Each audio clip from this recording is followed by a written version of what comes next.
एकाच वेलाला किती शेंगा आहेत त्या बघा। आणि शेंगा आता आहे या मापात खुडून केल्या तर होतात, नाहीतर मग परत मग याचे दाणे तयार होतात, मग त्या आमटीसाठीच उपयोगी होतात।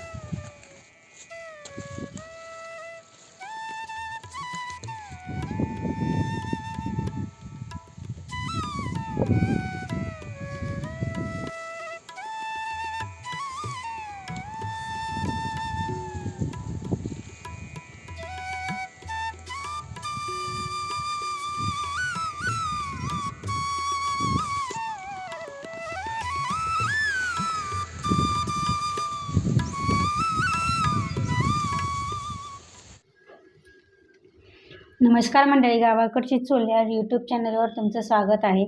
मंडळी, हे जे आपण घेवड्याच्या शेंगा तोडून आणलेत त्यातल्या कवळ्या शेंगा ज्या आहेत त्याची आज आपण खोडून भाजी करणार आहे। तर त्या शेंगा ह्या आहेत त्या मी खोडून घेते, अशा छोट्या छोट्या ह्याच्यात खोडून घ्यायच्या चांगल्या बघून, आणि ह्याची आपण सुकी भाजी करणार आहे।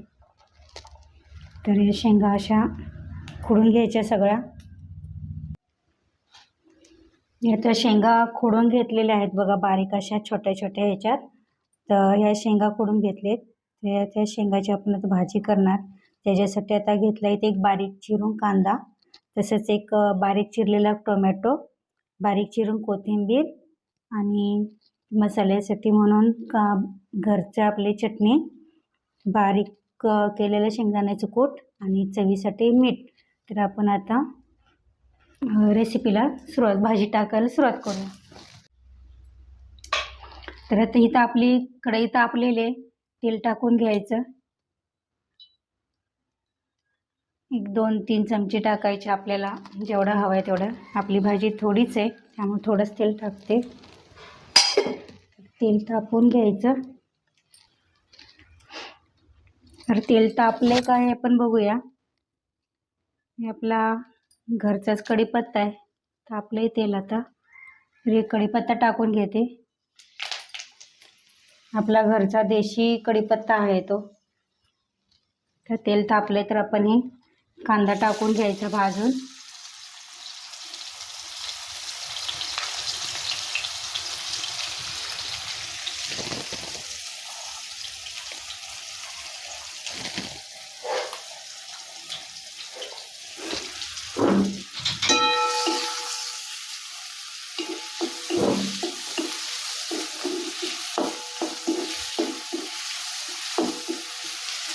तेल चांगलं लालसर कलरवर कांदा भाजून घ्यायचा।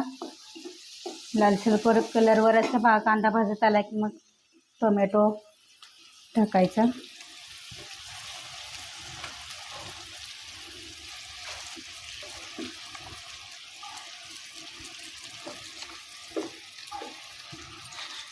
अच्छा,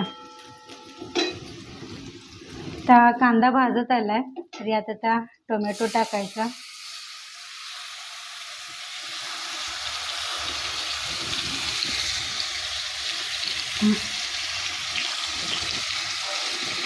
टोमॅटो भाजत आला आहे,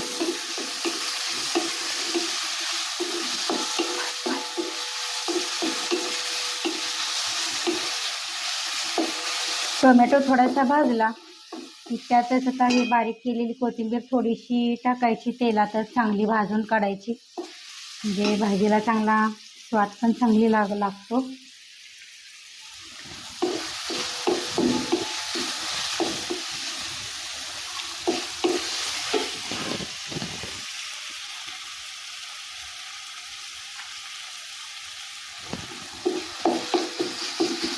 टोमॅटो पण आपला चांगला भाजत आलाय, तर यात चटणी टाकून घ्यायची। 1-2 चमचे चटणी टाकायची आपल्या आवडीनुसार, ज्याला जास्त तिखट हवं आहे त्यांनी जास्त टाकले तरी चालते।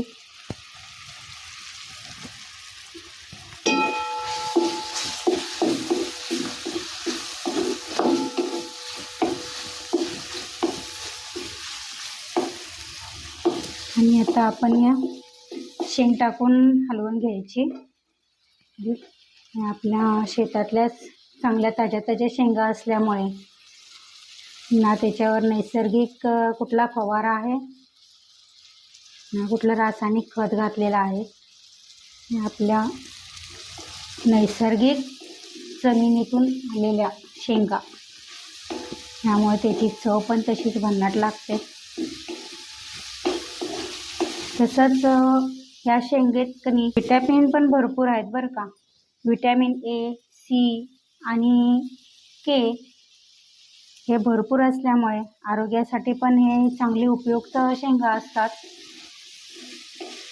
तसेच या शेंगातून आपल्याला कॅल्शियम, लोह आणि पोटॅशियम पण भरपूर मिळतं. तसेच हे कमी कॅलरीचे आणि पौष्टिक असल्यामुळे आपलं वजन पण नियंत्रित राहण्यासाठी उपयुक्त आहे. महिन्यात श्रावण घेवडा म्हणून ह्या शेंगा मिळतात, त्यासाठी ह्या श्रावणात भरपूर खातात. तर यामुळे आपल्या शेंगामुळे पचनक्रिया सुधारते. तसेच या शेंगामुळे आपल्या रक्तातली साखर पण नियंत्रित राहते बरं का. तर आता यात आपण हे थोडंसं पाणी घालून हलवून हे त्यात मीठ टाकायचं राहिले आपलं. हे चवीपुरतं मीठ.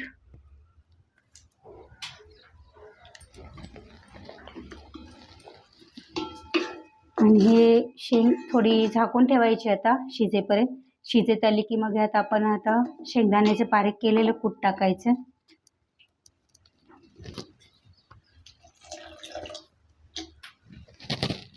आता आपण याला झाकून ठेवूया, म्हणजे उकळी येऊन हे निम्मार्धे तरी शिजेल.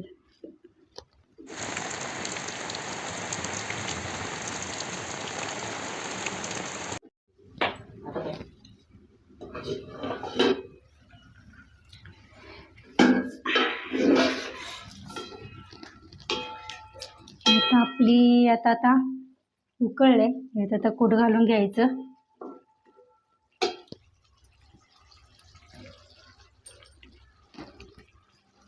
थोडं मोठं असंच कूट करायचं, जेणेकरून जास्त म्हणजे गिचकावला होत नाही.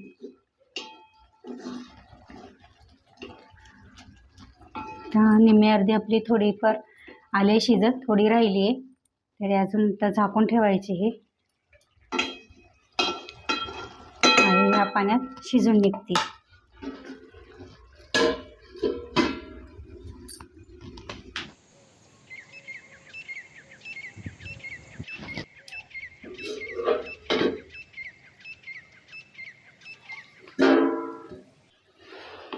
ही आपली भाजी झालेली तयार. याला आता कोथिंबीर टाकूयात.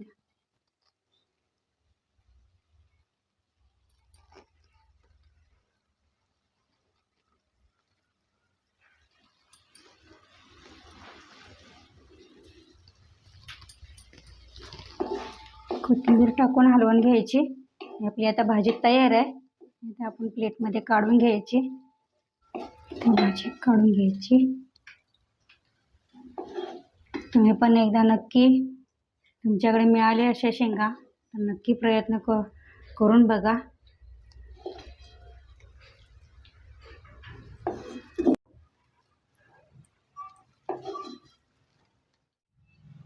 इथं आपली शेंगाची भाजी तयार आहे. ही रेसिपी तुम्हाला कशी वाटली आम्हाला कमेंट करून सांगा.